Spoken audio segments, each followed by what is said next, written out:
Hannah Arendt stands as one of the most influential political philosophers of the 20th century, known for her profound insights into the nature of power, authority, and totalitarianism.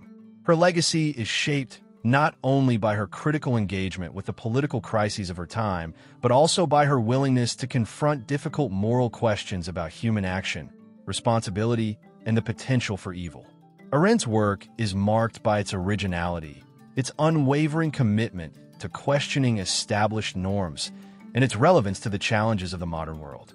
In this introduction, we aim to frame the life and intellectual trajectory of Arendt, which serves as the foundation for understanding her enduring impact on contemporary political thought. Born in 1906 in Hanover, Germany, to secular Jewish parents, Arendt's early life was marked by the turmoil of early 20th century Europe.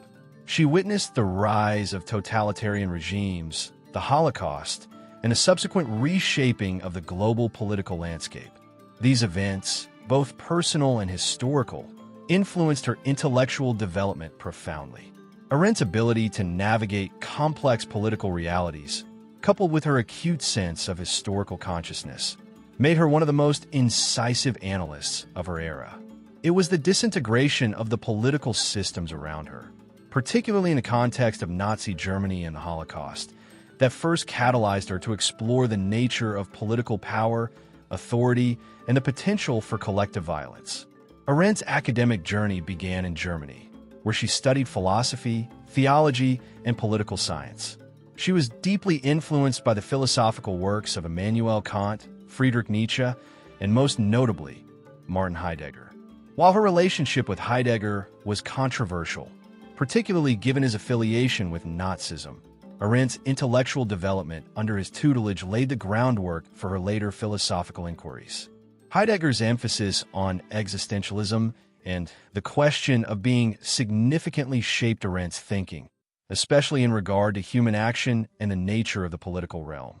One of the central themes of Arendt's work is the idea that politics is an inherently human activity, not merely a mechanical or bureaucratic function.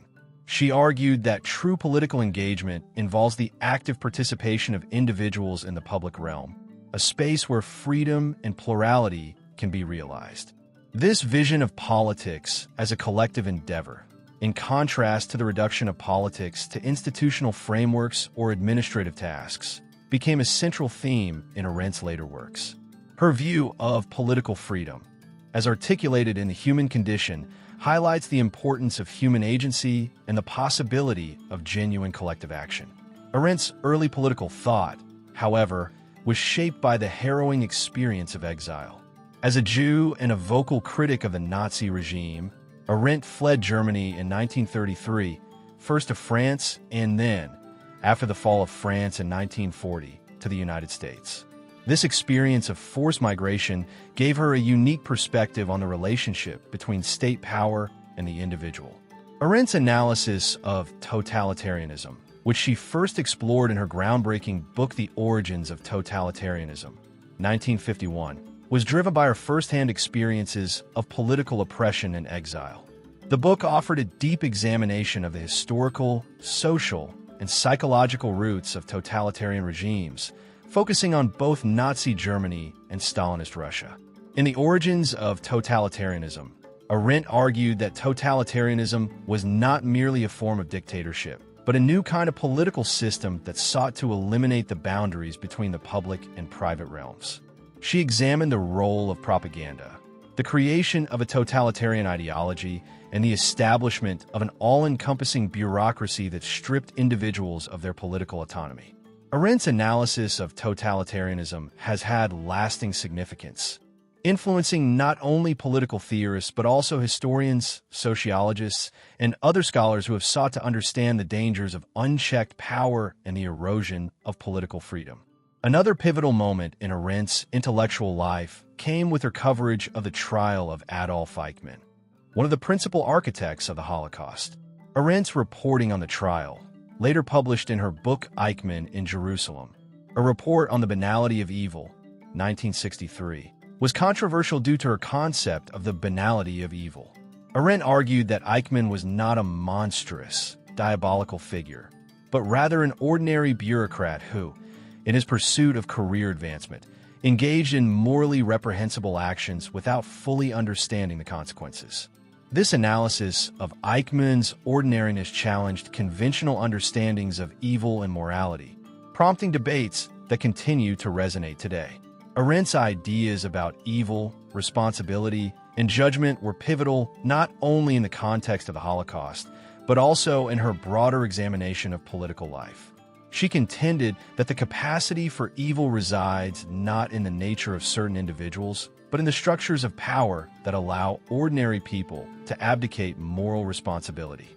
Her work on Eichmann and the nature of totalitarianism, as well as her broader philosophical inquiries into the human condition, ultimately led her to develop a nuanced understanding of freedom and political engagement. While Arendt's intellectual journey was marked by deep engagement with the darkest chapters of history, her work was also driven by a hopeful belief in the potential for human agency. She did not see politics merely as a realm of oppression and domination, but as a space where individuals, through collective action, could create a more just and free world. This optimism in the face of historical calamity is perhaps one of Arendt's most enduring legacies. Her insistence on the importance of action, her belief in the plurality of human existence, and her commitment to political freedom continue to shape debates in political philosophy, ethics, and beyond. The final chapters of Arendt's life were spent in the United States, where she became a professor at the New School for Social Research in New York City. Throughout her later years, she remained deeply committed to exploring the relationship between politics, philosophy, and the human condition. Her work continued to evolve, and she became increasingly interested in the questions of revolution, authority, and the nature of the state. Despite facing criticism and opposition from various quarters, Arendt remained steadfast in her intellectual pursuits, never shying away from tackling difficult questions or offering radical insights into the state of the world. Hannah Arendt's intellectual journey began long before her arrival as a leading political theorist. Born on October 14, 1906, in Hanover, Germany, she grew up in a time of great political and social upheaval. Arendt's formative years were marked by the complex social dynamics of early 20th century Europe, where issues of identity, nationalism, and modernity were fiercely contested. Arendt's Jewish background played a critical role in shaping her worldview, though her relationship with her heritage was complicated. She was raised in a secular Jewish family and never fully embraced religious orthodoxy. However, the precarious position of Jews in Germany, especially during the rise of anti-Semitic sentiment, left a lasting imprint on her intellectual development. The intellectual atmosphere in Germany during the 1920s and 1930s was ripe for exploration. Arendt's family was progressive and well-educated, with a particular emphasis on the importance of culture and intellectual pursuits. Arendt herself excelled academically and quickly became known for her academic prowess. She moved to the University of Marburg in 1924 to begin her formal education in philosophy, where she became one of the few women to study under the renowned philosopher Martin Heidegger. Arendt's relationship with Heidegger, both personal and intellectual, proved to be highly influential. Heidegger's existentialism, especially his focus on the nature of being, had a profound impact on Arendt's thinking, laying the groundwork for her later philosophical explorations.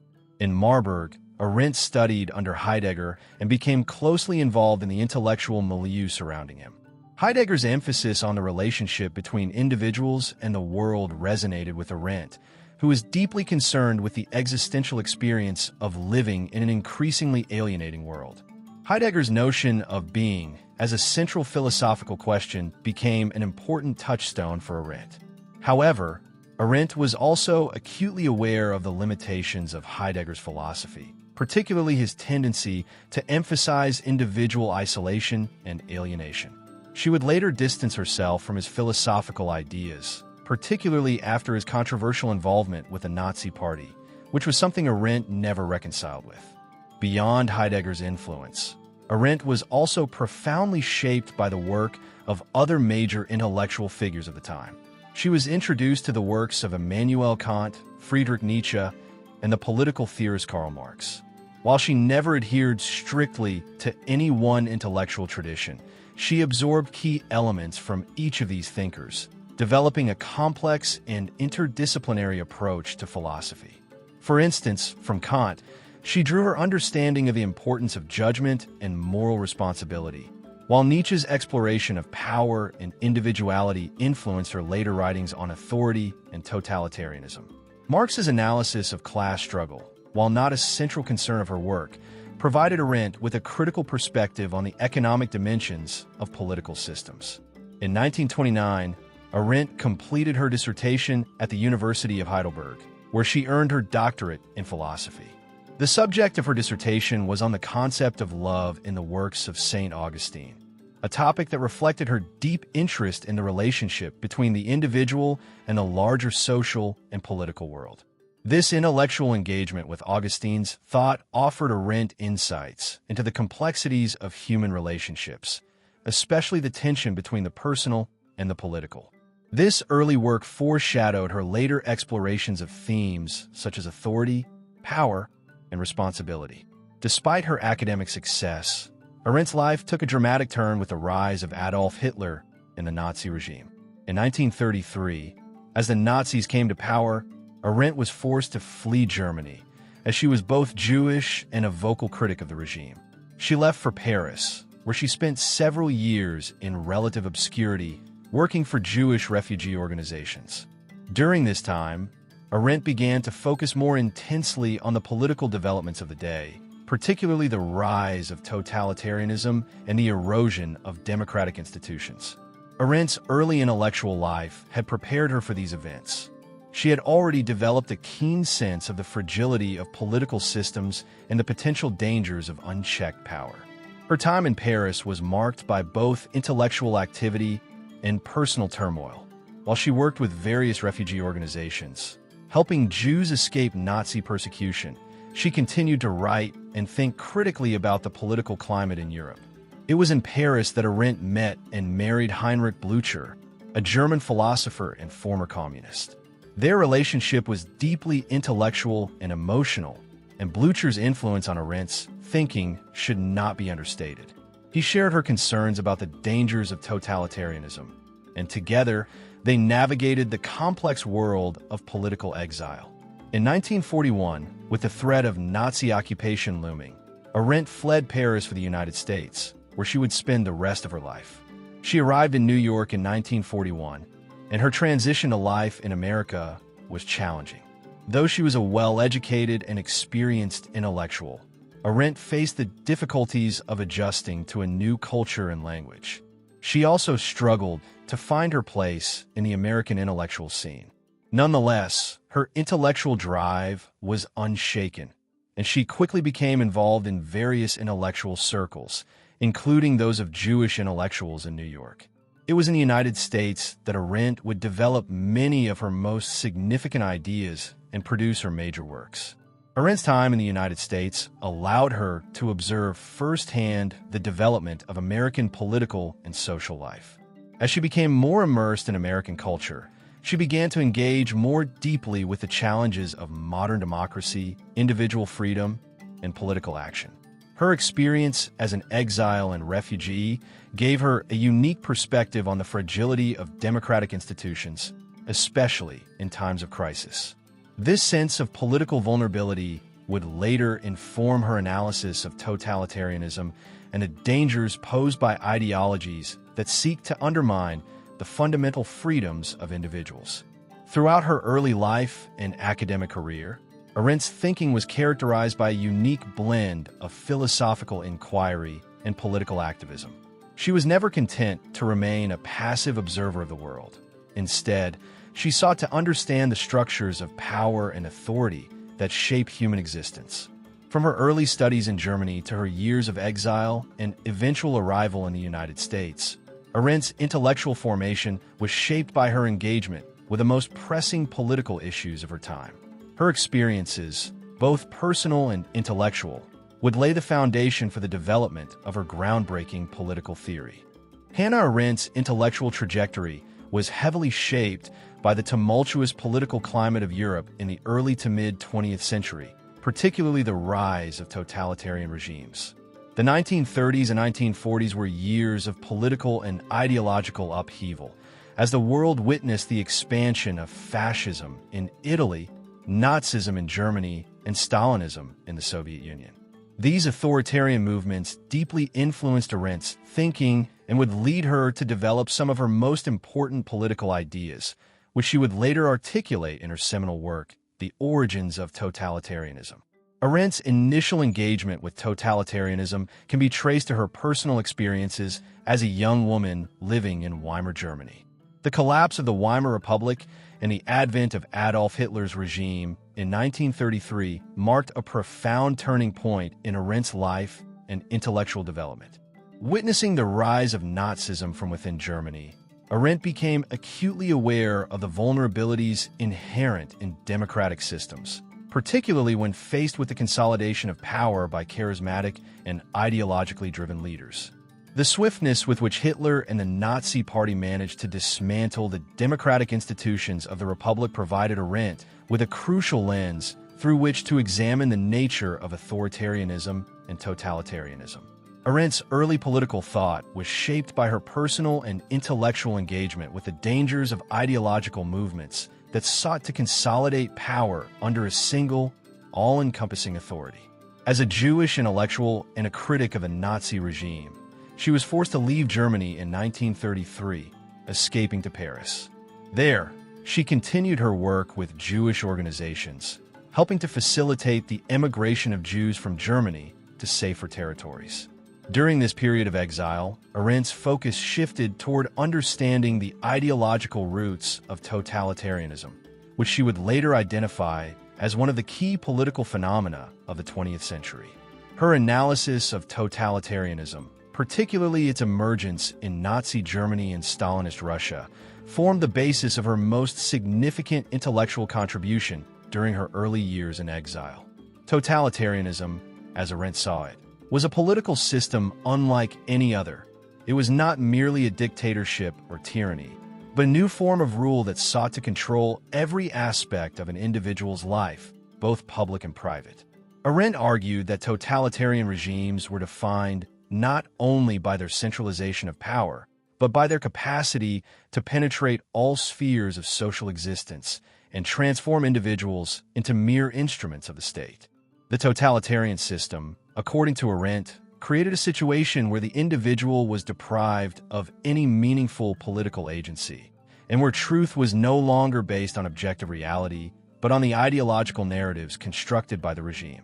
Arendt's examination of the ideological foundations of totalitarianism focused on two key components: anti-Semitism and imperialism. She argued that totalitarianism in both Nazi Germany and Stalinist Russia was rooted in the use of ideologies that sought to dehumanize entire groups of people. In the case of Nazi Germany, anti-Semitism was used as a tool to justify the extermination of Jews and the creation of a racially pure state. Similarly, in Stalinist Russia, Arendt identified the use of class struggle as a means of organizing society and justifying the brutal repression of dissent. These ideologies, she argued, allowed totalitarian regimes to depersonalize their citizens, reducing them to mere cogs in the machinery of state power. The intellectual environment in which Arendt developed her ideas on totalitarianism was also influenced by her experiences of exile. Having fled Germany, Arendt became increasingly aware of the precariousness of human rights in a world dominated by totalitarian systems. The experience of displacement and the absence of stable political structures gave her a unique perspective on the fragility of individual rights. As a refugee in Paris, Arendt witnessed firsthand the powerlessness of displaced individuals who were denied political rights and social recognition. This experience heightened her concern for the ways in which totalitarian regimes could strip individuals of their humanity by rendering them invisible, isolated, and powerless. Arendt's reflections on totalitarianism were also informed by her understanding of the historical development of European imperialism. She argued that imperialist expansion, particularly the European colonization of Africa and Asia, played a crucial role in the emergence of totalitarian ideologies. The colonial project, ARENT contended, established the idea that certain groups of people were subhuman and thus could be subjected to violence and exploitation without moral or legal consequences. This ideology, she argued, provided the conceptual groundwork for the racial and class-based ideologies that would later underpin totalitarian movements in Europe. The connection between imperialism and totalitarianism was a key part of Arendt's political analysis and would remain a central theme throughout her work. Arendt's analysis of totalitarianism was not limited to historical or theoretical examinations. She was deeply concerned with the implications of totalitarian ideologies for contemporary politics and human freedom. Totalitarianism, in Arendt's view, represented the ultimate negation of political freedom, as it sought to erase the very possibility of human agency and individuality. She argued that totalitarian regimes aimed to create a world in which individuals had no political voice, no agency, and no sense of personal autonomy. The terror and violence that accompanied totalitarian regimes were, in this sense, not merely the result of power-hungry leaders, but of an entire political system designed to strip individuals of their political capacities and reduce them to passive subjects. As Arendt continued to develop her ideas on totalitarianism, she also began to explore the broader implications of her findings for democratic systems. One of her key concerns was the potential for democratic institutions to erode or collapse under the pressure of ideological movements that sought to undermine pluralism and political freedom. Arendt feared that the rise of totalitarian ideologies in Europe was not an isolated phenomenon, but part of a broader historical trend toward the consolidation of power in the hands of a few, which threatened to render ordinary citizens politically impotent. She recognized that democracy itself was vulnerable to the forces of authoritarianism, and this awareness motivated much of her later work. Arendt's early political thought, shaped by her personal experiences of exile and her intellectual reflections on the rise of totalitarianism, was characterized by a deep concern for the preservation of human freedom and political plurality. She saw totalitarianism as an existential threat to the human condition, one that sought to erase individuality and political agency. This understanding of totalitarianism as both a historical reality and a philosophical concept laid the groundwork for Arendt's later works, including The Origins of Totalitarianism, where she would further develop her ideas on power, authority, and the erosion of political freedom. In the early 1960s, the publication of Eichmann in Jerusalem, a report on the banality of evil, became one of Hannah Arendt's most controversial and widely discussed works. The book was based on her reporting for The New Yorker during the trial of Adolf Eichmann, one of the key architects of the Holocaust, who was captured by Israeli agents in Argentina and put on trial in Jerusalem for his role in the systematic murder of millions of Jews. Arendt's portrayal of Eichmann and her analysis of the nature of evil sparked a fierce debate that continues to this day, particularly her claim that Eichmann's actions were not driven by a deep-seated malice or monstrous nature, but rather by an ordinary, bureaucratic mentality. This idea, which she termed the banality of evil, would become one of her most influential and controversial contributions to moral and political philosophy. The trial of Eichmann, which began in 1961, was a global event. Eichmann had been captured after years of hiding in South America, and his trial provided an unprecedented opportunity for the public to confront the realities of the Holocaust. Eichmann was charged with crimes against humanity, war crimes, and other offenses related to the atrocities committed by the Nazi regime. His role in the deportation of Jews to concentration camps and his involvement in organizing the logistics of the final solution made him one of the most infamous perpetrators of the Holocaust. However, when Eichmann appeared in court, many people expected to see a man with a clear, malicious intent, a figure embodying the ultimate evil. What they witnessed, however, was a seemingly ordinary man, devoid of any obvious malevolent qualities. Arendt's observations of Eichmann during the trial led her to develop the thesis of the banality of evil. Eichmann did not seem like a monster or a psychopath, but rather an unremarkable bureaucrat. His demeanor was that of a man more concerned with advancing his career, following orders, and adhering to the rules of his office than with contemplating the moral consequences of his actions. Arendt noted that Eichmann appeared less as a fanatical ideologue and more as a man who had simply abdicated his moral responsibility, acting in accordance with the bureaucratic structures of Nazi Germany without ever reflecting on the evil he was enabling. This realization was pivotal for Arendt. She was struck by the banality of Eichmann's evil, the way he seemed to be a person who had internalized the demands of the Nazi system without ever questioning them. Eichmann did not demonstrate hatred or passion in his actions. Instead, he appeared to act as a functionary, simply executing orders without thought or reflection. Arendt argued that this lack of critical thinking and moral reflection was what made Eichmann's evil so banal. His failure to think for himself, to challenge the system, or to recognize the consequences of his actions was what allowed him to participate in such horrific crimes.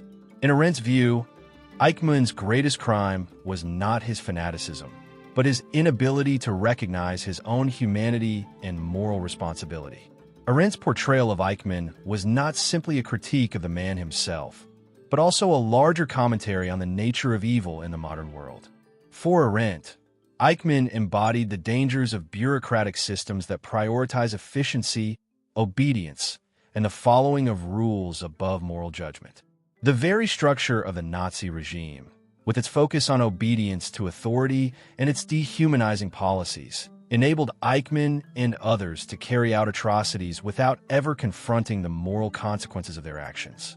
Arendt's analysis suggested that modern totalitarianism, with its bureaucratic machinery, could reduce individuals to mere cogs in the system, devoid of personal responsibility and moral agency. One of the most controversial aspects of Arendt's analysis was her claim that Eichmann was not inherently evil or motivated by hatred, but was instead a product of a system that allowed him to operate without moral reflection. This view stood in stark contrast to the prevailing understanding of evil, which often depicted it as the result of pathological hatred or malevolent intent. Arendt's thesis challenged the traditional view of evil as something monstrous, arguing instead that it could manifest in the most ordinary, unremarkable individuals. The banality of evil, for Arendt, was the result of individuals losing sight of their own moral autonomy and becoming mere functionaries within larger political systems. Arendt's position on Eichmann and the nature of evil provoked a firestorm of criticism, particularly from Jewish intellectuals and activists who felt that she was downplaying Eichmann's responsibility for the Holocaust. Many accuse Arendt of being overly sympathetic to Eichmann or of failing to recognize the true extent of his culpability. Some readers were angered by her refusal to engage with Eichmann's supposed ideological commitment to anti-Semitism, and they felt that her analysis failed to account for the intensity of the hatred that fueled the Holocaust. However, Arendt's central argument was not that Eichmann was innocent, but that his actions should be understood in a broader context, one that examined how ordinary individuals, when caught up in larger systems of power, could become complicit in evil without even realizing it. Arendt's critics were particularly vocal in Israel, where her book was viewed by some as an attack on the memory of the Holocaust. Many Israelis, particularly those involved in the trial itself, felt that Arendt's portrayal of Eichmann as an ordinary, albeit deeply misguided, individual diminished the enormity of his crimes. Arendt's refusal to reduce Eichmann's actions to sheer evil or ideological zeal was seen as an affront to the victims of the Holocaust and an oversimplification of the complexities of the Nazi regime. Yet Arendt's own view was that understanding the banality of evil was essential for preventing future atrocities. By recognizing that evil is not always the result of extreme malice, but can emerge from the ordinary, bureaucratic processes of modern life, society could become more vigilant in identifying and confronting the structures that enable such evil to flourish. In addition to her analysis of Eichmann's personal responsibility, Arendt's work also raised important questions about the role of judgment in moral and political life. Arendt emphasized the importance of personal responsibility and the need for individuals to exercise their moral judgment in the face of authority. Eichmann's failure to think critically and morally about his actions was, for Arendt, a tragic example of what happens when individuals blindly follow orders without engaging in moral reflection. This failure to act responsibly in the face of evil, Arendt argued, was not limited to Eichmann alone, but was a broader problem in modern political systems, where individuals are often reduced to mere agents of authority. Arendt's examination of the Eichmann trial and her concept of the banality of evil have had a lasting impact on moral and political philosophy. Her work challenged traditional notions of evil and forced a rethinking of how we understand human agency and responsibility in the context of large, impersonal systems of power. While her interpretation of Eichmann's actions remains contentious, it remains a vital contribution to our understanding of the nature of evil and the potential dangers of bureaucratic and ideological systems. As Hannah Arendt's intellectual journey progressed, her analysis of power and politics evolved into one of the central themes of her work. After her examination of totalitarianism and her provocative analysis of the Eichmann trial, Arendt began to focus more deeply on the foundational aspects of political life itself. Her exploration of the nature of power, authority, and freedom became central to her later thought, culminating in works such as The Human Condition, 1958, and On Revolution, 1963. These texts reflect Arendt's growing concern with the question of how human beings organize themselves politically and how they can preserve their freedom in a world increasingly dominated by bureaucratic structures and the encroachment of totalitarian forces. For Arendt, power was not simply about the ability to coerce or control.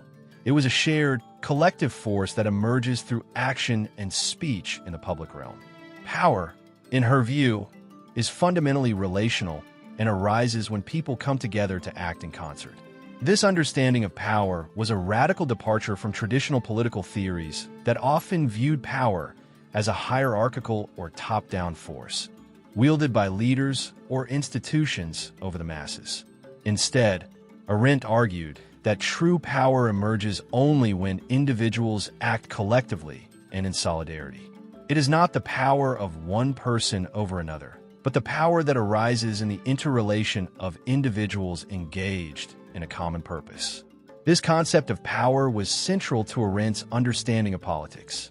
Unlike modern political thinkers who often define politics in terms of governance, institutions, and the exercise of authority, Arendt saw politics as something much more dynamic and participatory. For her, the essence of politics lay in the ability of individuals to come together in public, to express their opinions, and to engage in meaningful discourse. Politics, for Arendt, was not about the accumulation of power or the maintenance of order. It was about the freedom to act in the world and to create new possibilities through collective action. The political realm, in her view, was a space where individuals could transcend their private lives and engage in the creation of a shared world of meaning. Arendt was deeply concerned with the ways in which modern political systems had eroded the public realm, reducing politics to the bureaucratic management of resources and the maintenance of social order. In A Human Condition, she examined how the rise of industrialization, technological progress, and the expansion of the state had led to the privatization of public life. As modern life became more bureaucratic and mechanized, individuals were increasingly relegated to the private sphere, where they were isolated from the collective action that Arendt considered essential to political life. She argued that this shift represented a profound loss of freedom, as people were no longer able to engage in the active, participatory politics that had been the hallmark of ancient democracies. At the heart of Arendt's critique of modernity was her concern with the loss of political action and the rise of what she called the social. The social, in Arendt's framework, referred to the increasing dominance of economic and social concerns over political life. In modern societies, she observed, people were more concerned with material needs, consumption, and the management of resources than with the creation of shared political space. This shift, she argued, had undermined the very foundation of politics as an activity that was about freedom, judgment, and public discourse. In this sense, Arendt's work was a critique of the depoliticization of modern life, where individuals became passive consumers of state-sanctioned narratives and were distanced from meaningful political engagement. In addition to her concerns about the rise of the social and the erosion of political life, Arendt also grappled with the nature of authority. Unlike power, which is collective and emerges through action, authority, for Arendt, is an institutional force that rests on tradition and respect. In The Origins of Totalitarianism and Other Works, she explored how totalitarian regimes seek to replace traditional authority with new forms of ideological control.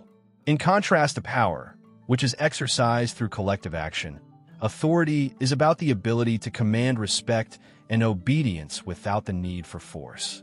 Arendt was deeply concerned with the erosion of authority in the modern world as political institutions became more impersonal and bureaucratic.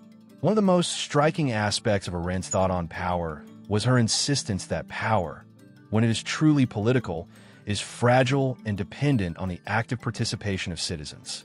In On Revolution, Arendt examined the relationship between revolution and the foundation of political freedom. She argued that while revolutions often seek to overthrow oppressive regimes, they also have the potential to create new spaces of political action where individuals can exercise their freedom. However, she was also keenly aware of the dangers of revolution, particularly the tendency of revolutionary movements to devolve into violence and authoritarianism. For Arendt, revolution was a double-edged sword. It could either open up new possibilities for political freedom or lead to the rise of new forms of tyranny.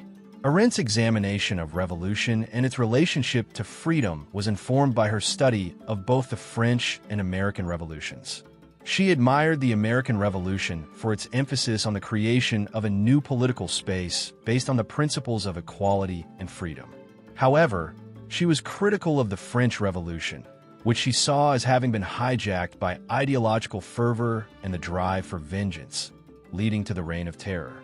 For Arendt, the lesson of the French Revolution was that even movements for liberation could become repressive when they were driven by radical ideologies and a desire to impose a singular vision of the good life on society.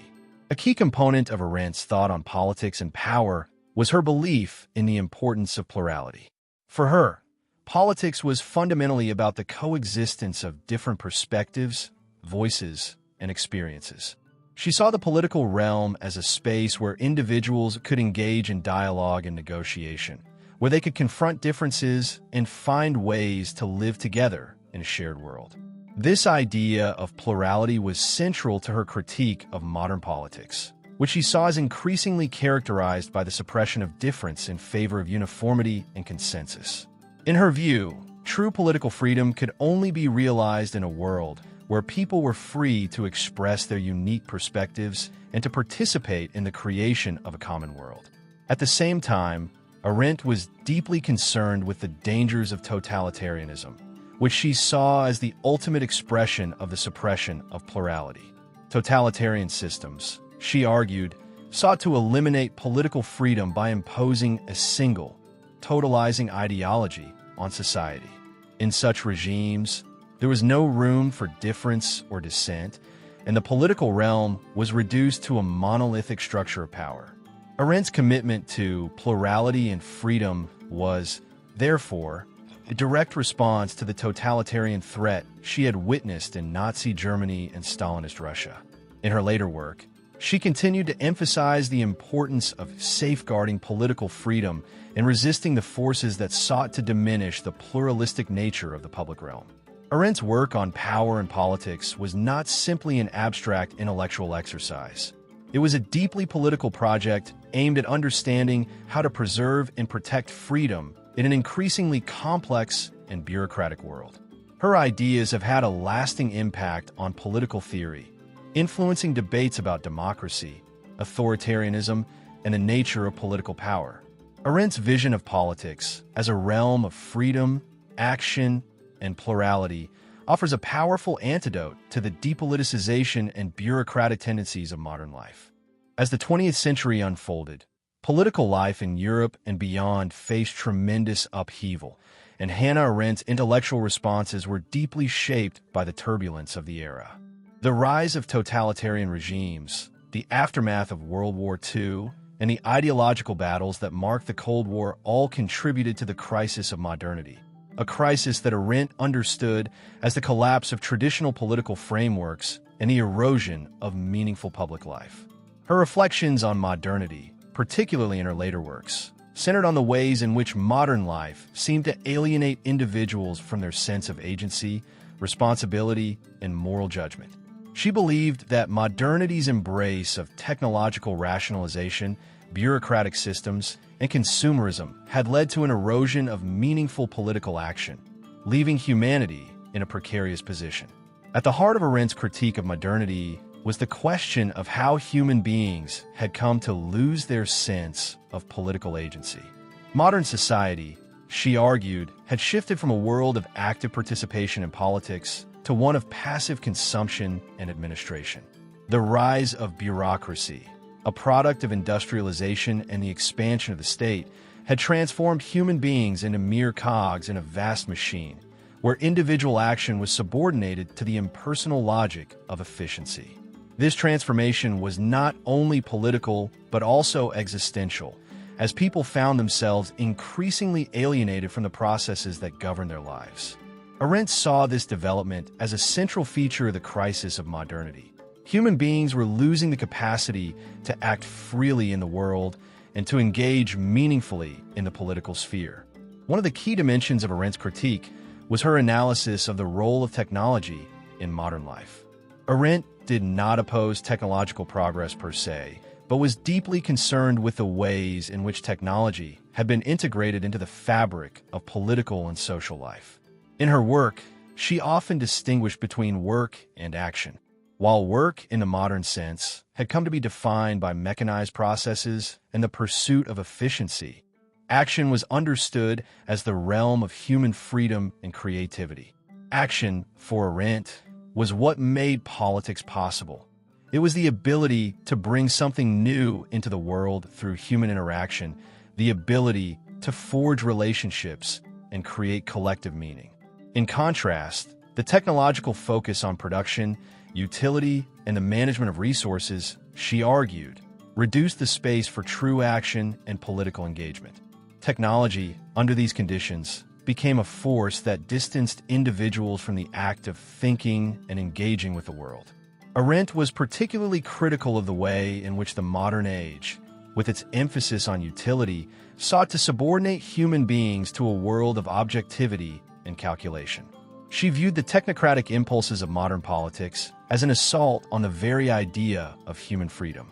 The modern state, she observed, was becoming more and more dominated by bureaucratic systems, which functioned with a focus on administrative efficiency rather than political meaning. This bureaucratic rationalization, she argued, reduced politics to mere management, where questions of justice, morality, and public debate were sidelined in favor of technical considerations. Arendt's skepticism toward modernity's technocratic turn was rooted in her concern for human agency. The loss of the ability to act freely in the public sphere had profound consequences for the kind of political life that could exist. This crisis of modernity, as Arendt saw it, was not just an intellectual or political problem. It was also an existential one. The individual, caught in the web of impersonal systems and the dictates of bureaucratic structures, lost a sense of personal meaning and purpose.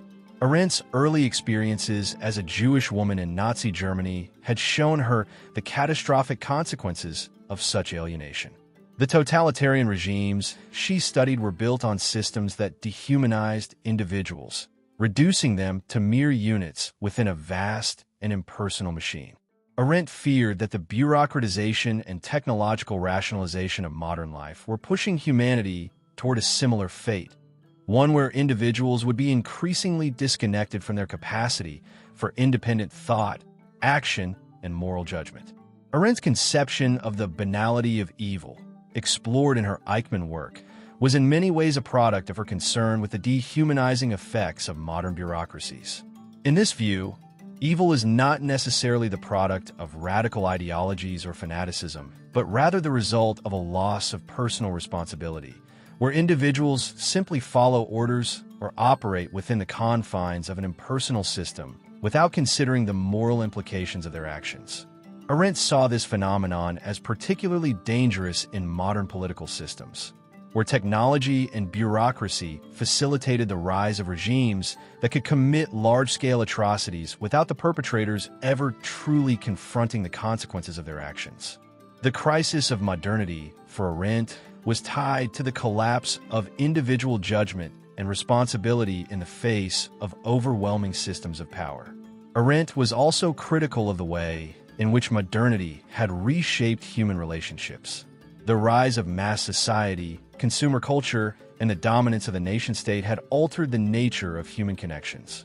In the past, political life was marked by the ability of individuals to come together in public spaces, to engage in dialogue, and to form relationships that were grounded in common action.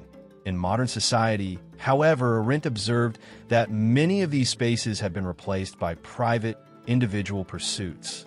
The rise of consumerism, fueled by technological advances, had created a world where people were more concerned with personal material needs and desires than with the creation of a shared political reality. This shift, Arendt argued, was deeply problematic because it undermined the possibility of collective political action and the pursuit of common goods. A key aspect of Arendt's thought was her belief in the necessity of public spaces for political action. The decline of the public realm, as she saw it, represented the decline of true political life. When public spaces are privatized, when citizens are relegated to their private concerns, the capacity for collective political action diminishes. For Arendt, the public realm was the space where people could come together, express their opinions, and engage in discourse. It was where political freedom could be exercised. In the human condition, Arendt contended that the public realm, as a space of visibility and action, was essential for the flourishing of political life. Without it, individuals were left isolated, unable to act together or to share in the creation of a common world. The crisis of modernity, therefore, was not just about the political and social upheavals of the time. It was also about the erosion of the very conditions that made political life possible. Arendt's call for a return to the public realm, to the space where individuals could act together and create a shared world, was a response to the alienation and fragmentation she saw as characteristic of modern society. In her later works, she explored the possibilities for a politics of freedom, one that would resist the forces of depersonalization and bureaucratic rationalization that were threatening to extinguish political agency altogether. Arendt's critique of modernity was not entirely pessimistic. However, while she was deeply critical of the trends she saw emerging in modern political life, she also believed that there were possibilities for renewal. For Arendt, the crisis of modernity was not an inevitable collapse, but a challenge to find new ways of thinking and acting politically. The key, she argued, was to recognize the importance of human action, the need for individuals to come together in public spaces, and the potential for new forms of political engagement. Arendt's emphasis on the importance of judgment, action, and plurality in political life was not just a critique of modernity, but also a call for political renewal in the face of its challenges. In 1961, Hannah Arendt was tasked with covering the trial of Adolf Eichmann, one of the major architects of the Holocaust, for The New Yorker. Eichmann had been captured in Argentina and brought to Israel to stand trial for his role in the deportation of Jews to concentration camps during the Nazi regime. What was supposed to be a straightforward trial of a war criminal would turn into a profoundly unsettling moment in Arendt's intellectual life. Her observations, which would eventually be published as Eichmann in Jerusalem, a report on the banality of evil, 1963, challenged conventional understandings of evil, responsibility, and complicity.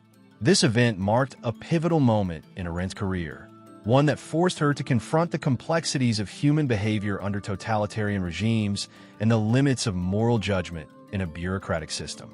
Arendt's coverage of Eichmann's trial was controversial not only because of the trial subject, but also because of her interpretation of Eichmann himself. Eichmann was, in many ways, a deeply ordinary man. He did not appear as a monster or a fanatic. as many had expected, but as a bureaucrat who seemed more concerned with advancing his career than with the moral implications of his actions. Throughout the trial, Eichmann insisted that he was simply following orders and doing his job. He spoke in a mechanical, almost impersonal manner, unable or unwilling to express any genuine remorse for his role in the genocide of millions. This observation, to ARENDT, was both troubling and enlightening. She saw in Eichmann's actions not the product of a radical ideology or diabolical intent, but rather the banality of evil, the phenomenon whereby ordinary people, caught up in the machinery of an evil system, failed to exercise moral judgment, instead following orders without consideration of the consequences.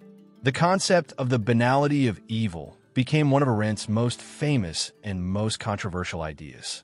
It suggested that the capacity for evil was not necessarily tied to monstrous or pathological individuals, but could emerge from a mundane, routine actions of ordinary people who did not question the structures they operated within. Eichmann, in ARENDT's eyes, was not an ideologically driven fanatic or a sadistic monster. Rather, he was an individual who had become absorbed in the bureaucratic machinery of the Nazi regime, where he saw himself as merely a cog in the system. His failure to think critically or to take responsibility for his actions led to catastrophic consequences, and ARENDT was horrified by the implications of this. She believed that Eichmann's refusal to engage in moral judgment was a profound form of evil, not because he intended harm, but because he allowed the structures of evil to take over without questioning them. ARENDT's analysis was not intended to excuse Eichmann's actions, but rather to explain the conditions under which such actions could occur. In the totalitarian state, she argued, individuals were reduced to mere functionaries, performing their duties without any sense of personal responsibility. The bureaucratic structures of the Nazi regime allowed individuals to abdicate their moral responsibility by shifting the burden of decision-making onto a faceless system. Eichmann's role, in this sense, was emblematic of the dangers of bureaucratic thought, where individuals no longer engage with the consequences of their actions because they are following orders or adhering to the logic of a system.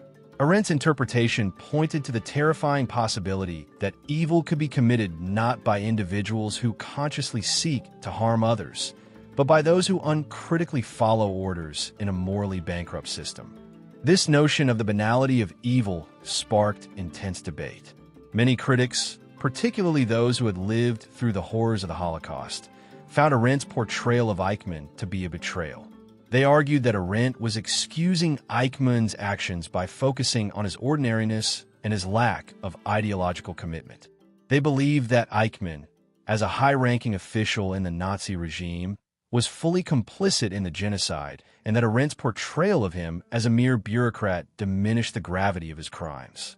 For these critics, Eichmann's evil was rooted in his active participation in the systemic murder of millions, and his lack of remorse was seen as evidence of a deeper moral depravity.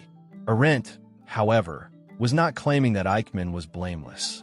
Instead, she was highlighting the ways in which the conditions of totalitarianism and the dehumanizing logic of bureaucracy could lead ordinary people to commit extraordinary atrocities.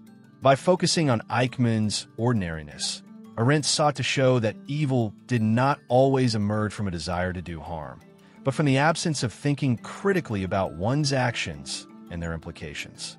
Eichmann's failure to question the moral ramifications of his role in the Holocaust revealed, in ARENDT's view, the dangers of unquestioning obedience and the loss of individual judgment in a totalitarian system. ARENDT's analysis of Eichmann's trial also raised larger questions about justice and the role of the state in holding individuals accountable for their actions. Eichmann was tried and convicted in Israel, a state that had been founded in the aftermath of the Holocaust. For ARENDT, the trial raised questions about the legitimacy of a political system's claim to be the arbiter of justice, particularly when the state itself was founded on the legacy of the atrocities it sought to address. She was critical of the Israeli court's approach to Eichmann, which, she believed, was more concerned with creating a spectacle of justice and securing a moral victory for the Jewish people than with a fair trial. For ARENDT, The trial was as much a reflection of the political realities of the post-war period as it was a genuine pursuit of justice. The desire for retribution and moral satisfaction, in her view, often clouded the true purpose of legal proceedings. Moreover, Arendt's critique of the Eichmann trial extended to the nature of political memory and historical accountability. She argued that the trial, while important in holding Eichmann accountable, risked turning into a form of political theater that would obscure the larger historical and social conditions that enabled the Holocaust to occur. Arendt believed that focusing too much on individual culpability could detract from the need to understand the systemic and structural nature of evil. The Holocaust was not simply the result of a few bad apples, but was a consequence of a vast and complex network of institutions, ideologies, and historical processes. By focusing too narrowly on Eichmann's personal guilt, Arendt feared that the trial would avoid confronting the deeper questions about how such an atrocity could have taken place in the first place. In the wake of the trial, Arendt's reputation was deeply polarized. Her portrayal of Eichmann and her broader reflections on the nature of evil caused an uproar among both the Jewish community and political thinkers worldwide. Many felt that Arendt had underestimated the depth of Eichmann's responsibility and had failed to grasp the magnitude of the Holocaust. Others, however, found her analysis to be a sobering reminder of the dangers of totalitarianism, bureaucratic thought, and the abdication of personal responsibility. Arendt's challenge to traditional understandings of evil, responsibility, and justice became a cornerstone of her intellectual legacy, as she continued to explore the themes of power, authority, and freedom in her later works.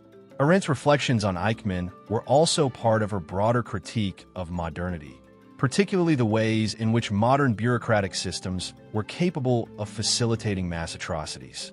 She recognized that Eichmann's ordinariness was not an anomaly, but a symptom of a larger problem: the dehumanization of individuals within bureaucratic systems that prioritize efficiency and obedience over ethical considerations. In this light, Arendt's analysis of Eichmann can be seen as an extension of her broader critique of modernity and its failure to protect human agency and moral judgment in the face of technological and bureaucratic rationalization. In the decades following her examination of Eichmann's trial, Hannah Arendt's intellectual influence continued to grow, albeit not without significant controversy. Her work resonated across various fields, from political theory to philosophy, history, and ethics. However, the trajectory of her thought took on increasingly urgent tones as she confronted the social, cultural, and political crises of the 1960s and 1970s. Her engagement with contemporary political events, such as the Vietnam War, the student movements, and the broader decline of liberal democratic institutions, demonstrated the continued relevance of her work in navigating the complexities of modern life. Arendt's critique of modernity, with its bureaucratic systems, technological rationality, and depersonalized politics, remained a central focus of her intellectual inquiries, making her one of the most crucial figures in understanding the dilemmas of political agency in the modern era. Arendt's intellectual work was always concerned with the tension between individual freedom and collective responsibility, a theme that would shape her reflections on political theory throughout her life. In the post-war period, Arendt saw the erosion of traditional political forms, such as the nation-state, and the rise of internationalism in mass societies as signs of a profound crisis in political thought. She was keenly aware of the dangers posed by ideologies that sought to impose universal solutions on complex political and social problems. In this context, Arendt turned to the history of political thought, drawing from figures such as Plato, Aristotle, and Augustine to understand the possibilities for meaningful political action in the modern world. Her work was not just a critique of the present, but also a call for a revitalization of politics, one that would restore a sense of individual agency and moral judgment within the political realm. At the heart of Arendt's legacy lies her concept of action, which she distinguished from labor and work in her seminal work, The Human Condition. For Arendt, action was the fundamental expression of human freedom, the means by which individuals could engage with the world and create new possibilities for collective life. Action, she argued, was what distinguished human beings from animals or machines. It allowed them to transcend the necessities of survival and to shape the world according to their will. This notion of action, grounded in public speech and deliberation, was critical in understanding Arendt's view of politics. Politics, for Arendt, was not simply about power, coercion, or the management of resources. It was about the capacity of individuals to act together in the public sphere and create a shared world of meaning. In this sense, Arendt's work can be seen as a powerful defense of the ideal of political freedom, one that was deeply attuned to the threats posed by the depersonalization of political life. Arendt's deep skepticism about mass movements, totalitarianism, and ideology led her to emphasize the importance of plurality and diversity in political life. She was profoundly wary of any political movement or ideology that sought to impose a single, unifying vision on society. For Arendt, the richness of human experience lay in its diversity, the different voices, perspectives, and actions that contributed to a vibrant political community. Totalitarian systems, by contrast, sought to eliminate pluralism by reducing all political life to a single, monolithic truth. The consequence of this, Arendt argued, was the destruction of genuine political action and the reduction of individuals to mere objects within the machinery of power. She saw the rise of totalitarianism in the 20th century as one of the greatest threats to political freedom and individual agency, for it sought to eliminate the very conditions that made political action possible: the space for debate, disagreement, and individual judgment. One of the key themes in Arendt's later work was the crisis of authority in modern political systems. As the old structures of power and governance seemed to collapse in the face of mass movements, globalism, and bureaucratic expansion, Arendt was concerned about the loss of authority and the erosion of trust in institutions. She observed that modern politics was increasingly dominated by impersonal forces, such as international organizations, multinational corporations, and the administrative state. These forces, she argued, were increasingly detached from the lived experiences of ordinary citizens, leaving people feeling powerless and alienated. Arendt's analysis of authority was rooted in her belief that genuine political power could only emerge from the consent of the governed, from the active participation of citizens in the political process. Authority, in her view, was not something that could be imposed from above. It had to be earned through the ongoing exercise of political judgment and collective action. The 1960s and 1970s were also marked by widespread social upheaval, as various movements for civil rights, gender equality, and anti-colonial struggles took hold around the world. Arendt was deeply engaged with these movements, although she was critical of some of their more radical elements. She was sympathetic to the demands for greater political participation and equality, but was concerned about the potential dangers of revolutionary politics, especially when it sought to dismantle existing institutions without a clear vision for what would replace them. Arendt believed that revolution could lead to positive change, but only if it was grounded in a commitment to the values of political freedom, responsibility, and respect for plurality. Her skepticism of revolutions was partly informed by her experiences in Nazi Germany and her observations of the violent upheavals of the 20th century. For Arendt, the ideal revolution was one that sought not the destruction of all existing political structures, but the creation of new forms of political action that would allow for greater freedom and participation. As Arendt continued to explore the complexities of political life, she also turned her attention to the role of political violence in modern history. She was deeply critical of the use of violence in politics, whether by the state or by revolutionary movements. While she acknowledged that violence could sometimes be seen as a means of resistance against oppressive regimes, she was wary of the tendency to justify violence as a political tool. Arendt understood that violence often had unpredictable and dangerous consequences, not only for the victims, but also for the perpetrators. In her view, the use of violence threatened the very essence of political freedom by undermining the space for rational deliberation and collective action. For Arendt, The true power of politics lay not in coercion, but in the ability of individuals to come together in the public realm, to speak, to act, and to engage in a shared process of decision-making. Arendt's legacy, as she approached the final years of her life, was shaped by her relentless commitment to the idea of political freedom and her search for ways to reinvigorate the public sphere. Her work offered a profound challenge to the political and social realities of her time, demanding that individuals and societies confront the deep ethical and existential questions posed by modern life.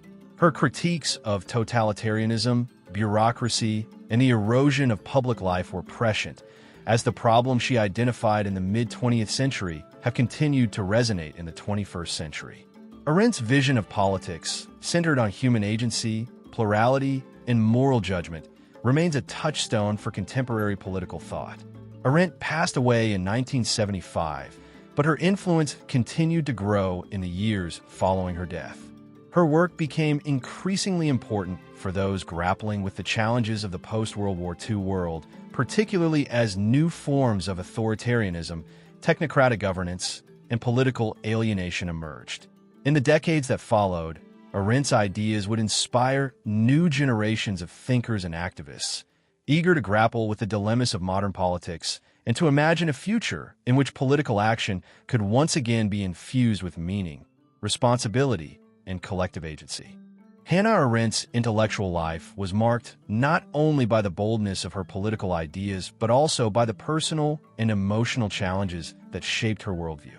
Though widely recognized for her sharp insights into totalitarianism, the nature of evil, and the complexities of political freedom, Arendt's personal struggles were often as turbulent and conflicted as the themes she explored in her academic work. These personal difficulties were intertwined with her philosophical development, and her complex relationships with colleagues, friends, and her own emotions reflect the tension between the intellectual and personal spheres of her life. Arendt's personal journey is often seen as one of philosophical isolation, a desire for independence and self-reliance that, at times, seemed to leave her in a state of emotional solitude. Born into a Jewish family in Germany in 1906, Arendt experienced firsthand the pervasive anti-Semitism that would come to define much of the political landscape in Europe during the 1930s. Her early life in Königsberg and later in Berlin was deeply marked by her encounters with the rising tide of fascism. The trauma of fleeing Germany after Adolf Hitler came to power left an indelible mark on her. Her experience of displacement was not just a physical move from one country to another, but also a profound emotional upheaval that would shape much of her later work. In her personal life, this instability was mirrored by the difficulty she faced in finding a permanent sense of belonging, both intellectually and geographically. After fleeing Nazi Germany, Arendt eventually settled in the United States, where she would build much of her career. However, her exile was not without its challenges. In America, she was a foreigner in both a literal and intellectual sense. As a German-speaking Jewish intellectual, she often found herself at odds with the prevailing American political discourse, which was focused more on individual rights and liberalism than on the totalitarian dangers she had witnessed in Europe. This sense of intellectual alienation was compounded by the skepticism of her peers, many of whom found her views too radical or unorthodox. Arendt was often criticized for her inability or unwillingness to fully align herself with established political or philosophical movements, preferring instead to carve out a space for herself that was independent and critical of both the left and right-wing ideologies of the time. Arendt's isolation was also evident in her personal relationships. Although she formed strong intellectual bonds with various figures, including Martin Heidegger, Karl Jaspers, and Walter Benjamin, her relationships were frequently marked by tension and complexity. Her love affair with Heidegger, in particular, became a defining chapter of her life. Their relationship began in the early 1920s, when Arendt was a student in Heidelberg and Heidegger was already an established philosopher. While their intellectual connection was intense, their personal relationship became strained, particularly due to Heidegger's involvement with the Nazi Party. Arendt, who was deeply committed to understanding the philosophical roots of totalitarianism, was unable to reconcile Heidegger's philosophical ideas with his political affiliations. Their split was painful for Arendt, and although she would later acknowledge Heidegger's intellectual influence on her, the rupture between them remained a source of personal distress throughout her life. Another personal strain in Arendt's life was her marriage to Heinrich Blücher, a German intellectual and philosopher whom she married in 1940. Their relationship was one of mutual respect and intellectual collaboration, but it also highlighted Arendt's emotional vulnerability. Arendt, who was often reserved and private in her emotional life, had difficulty reconciling the demands of her public career with the needs of her personal relationships. Blücher was a crucial figure in her life, both as a companion and as an intellectual partner. However, their marriage was not without its own tensions. Arendt's fierce independence, coupled with her intellectual preoccupations, sometimes made it difficult for her to engage fully with the emotional needs of those closest to her. The complexities of her relationship with Blücher were compounded by the fact that Arendt's intellectual work often left her isolated from the world of everyday personal connection. Throughout her life, Arendt was also shaped by her role as a woman in a field that was predominantly male. Though she was widely respected as a thinker, her gender often became a point of contention in academic and political circles. Her intellectual rigor was frequently overshadowed by the perception that she was an outsider in the male-dominated world of philosophy and political theory. This was evident in the way her works were received. Many critics failed to acknowledge her achievements as a philosopher and instead focused on her gender, diminishing her contributions in the process. Arendt's reaction to this gendered marginalization was not to seek validation within the academic establishment, but to assert her intellectual autonomy. Her work was always marked by a refusal to conform to the norms of the time, a characteristic that both isolated her from mainstream academic circles and allowed her to forge a distinctive intellectual path. Her writings often reflect a tension between the personal and the philosophical. Arendt's thinking was shaped by her own struggles with belonging, identity, and the experience of alienation. She was acutely aware of the risks of philosophical abstraction and the potential for ideas to become detached from lived experience. For Arendt, philosophy was never an exercise in escapism or intellectual speculation removed from the harsh realities of the world. She was deeply committed to understanding the human condition, particularly the ways in which human beings could live together in a political community while preserving their freedom and individuality. This focus on the lived experience of human beings and the constant tension between the personal and the political remained a hallmark of her thought. At the same time, Arendt's work was also deeply influenced by her personal encounters with the historical crises of the 20th century. Her experiences of exile, the Holocaust, and the rise of totalitarian regimes shaped her understanding of the fragility of human freedom and the importance of political action. These personal experiences provided her with a unique perspective on the ways in which politics and philosophy intersected with human suffering and the need for moral judgment.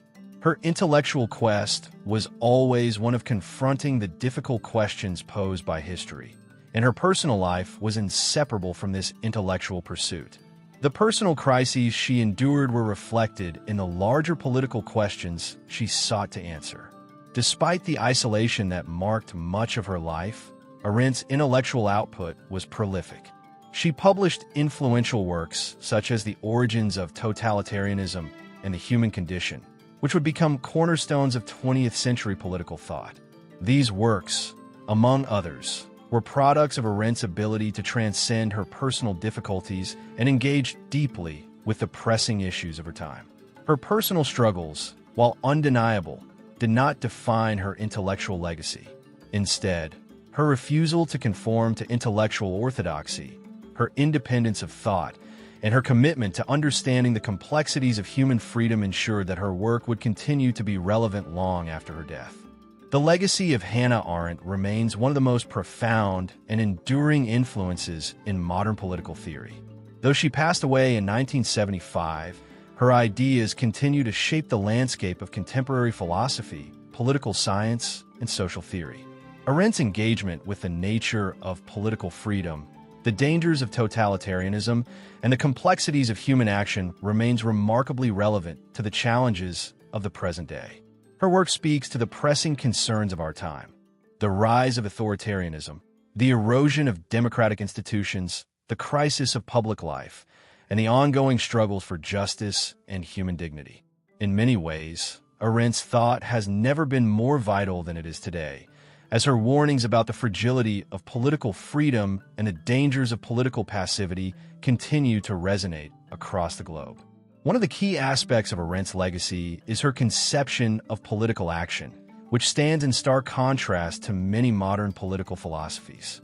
While much contemporary thought focuses on the individual's relationship to the state or the role of structures of power, Arendt emphasized the importance of the public sphere as the space where individuals come together to act collectively.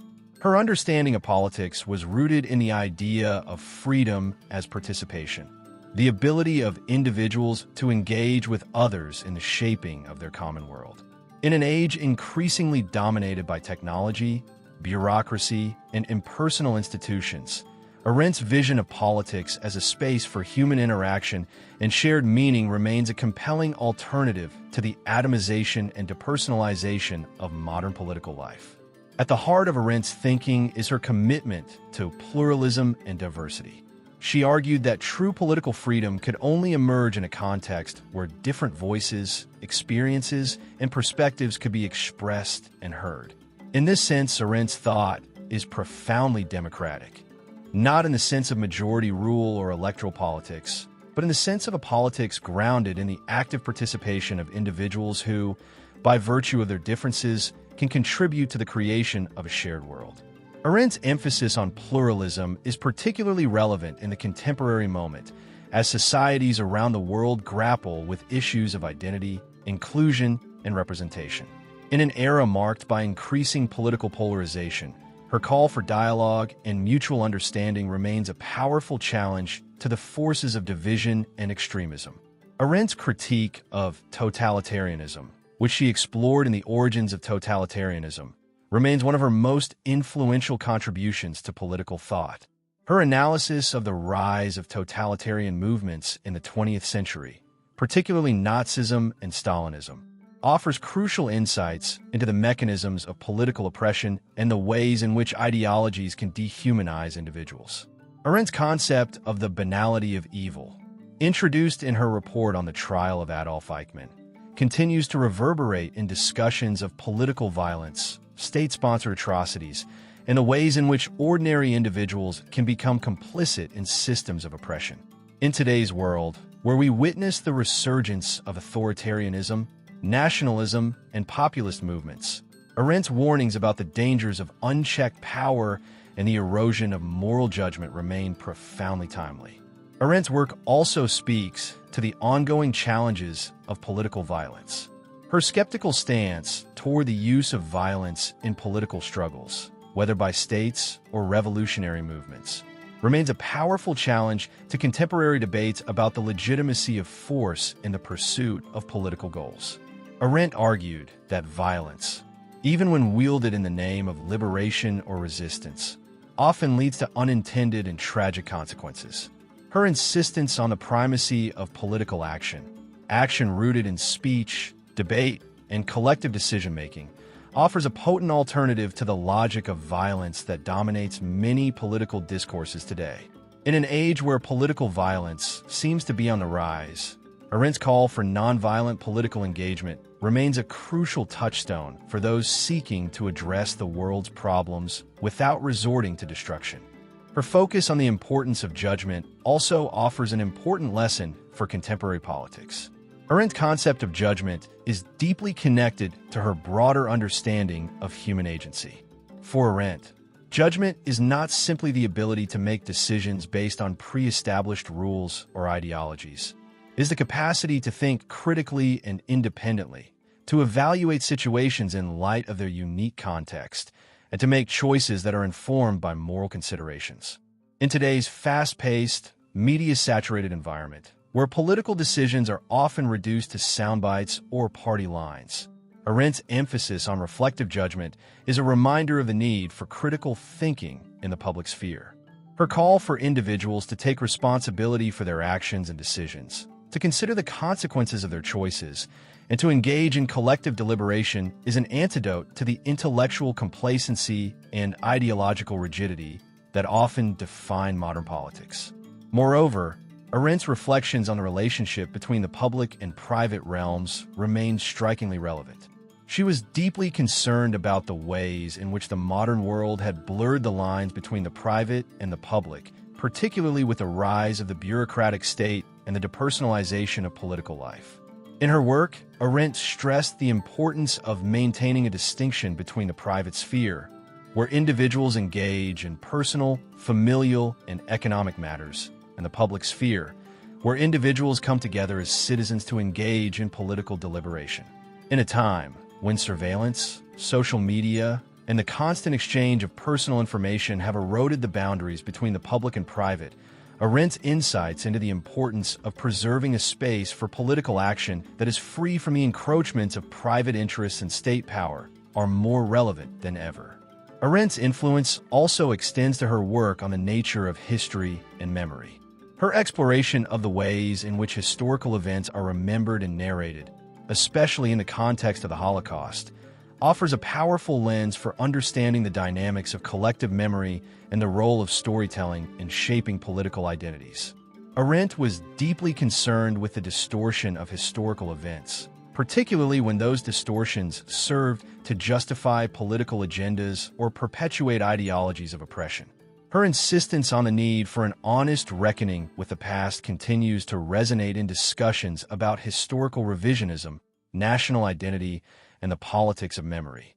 In a world where historical events are often manipulated for political gain, Arendt's call for truth and accountability remains a powerful and timely intervention. Another aspect of Arendt's work that remains particularly relevant today is her critique of the rise of mass societies and the decline of meaningful political participation. Arendt was alarmed by the growth of bureaucratic systems and the increasing power of anonymous, impersonal institutions that removed individuals from the political process. In her view, the depersonalization of politics led to a situation in which individuals became mere objects within the machinery of state and society, disconnected from the public sphere and unable to exercise their political freedoms.